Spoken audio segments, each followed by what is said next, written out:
Nikaingia huko ndani nikapata Wakenya, there were like 10, 12 people. I told them nimeshikwa, they were laughing. They brought some food. I could not eat at that moment. I was in panic.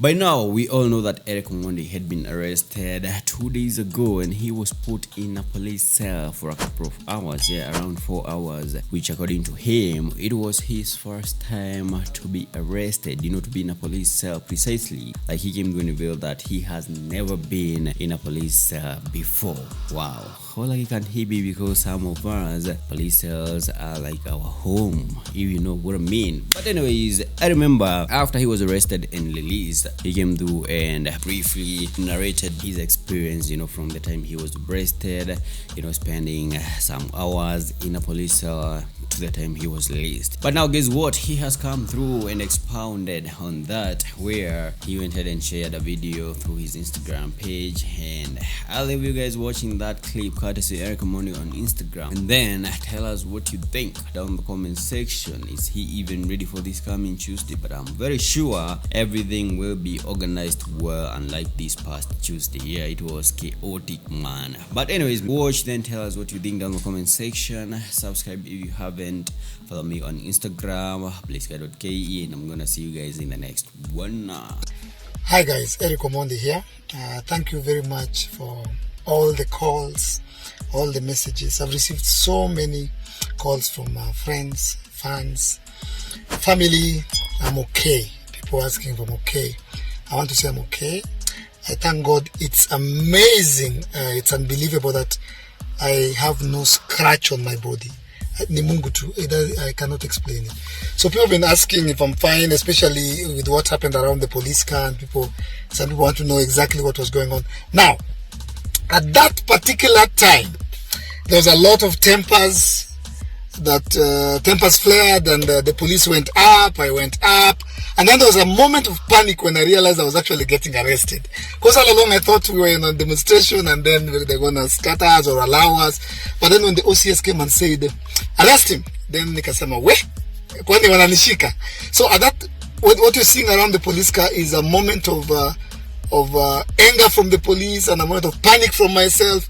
So I decided, for some strange reason, I realized I was getting arrested, and I decided that I'm not going to be arrested. For some strange reason. So there were like 7 men. They held me and they were trying to push me into the car, and I knew if I go into this car, it's over for me. So what you see in the clip when I went on top of the police car was a split-second decision. So I was telling myself, if I go into the car, I have officially been arrested.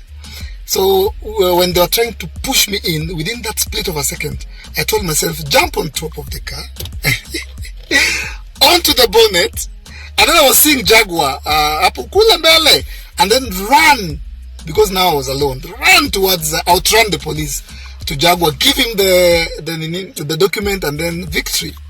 But as when you are in this kuma juu ya gari hivi, when niskuma nikaruka juu ya gari, nikarealize wame surround the guys like while they think ahead of me. So when you see me annoyed and shouting, it was an attempt. I'm not actually annoyed at that point. It was an attempt to distract the cops so that I find a way out. But then again, they overpowered me. When I'm pushed and I'm falling down, it's God. I was looking at that clip today for the very first time, and I can't believe that distance. I have no scratch on my body. For the very first time, I went into the police cells. My dad was a policeman, a chief inspector. I've never been I've never been taken to a police cell. Nikaingia huko ndani nikapata Wakenya. There were like so many, not so many, but there were like around 10, 12 people. They thought I was in there to record. They didn't know what was going outside. I told them nimeshikwa. They were laughing. They brought some food. I could not eat at that moment. I was in panic. I was actually inside for 3 hours, 3.5 hours. People were just laughing. They brought food. I could not eat. Sikuwa na appetite for obvious reasons. Kuna kiboy hapo, sema Eriko, kama ukuli leta tukuonyeshe. Wewe unaleta comedy kwa food. But then the OCPD and the OCS were very nice to me.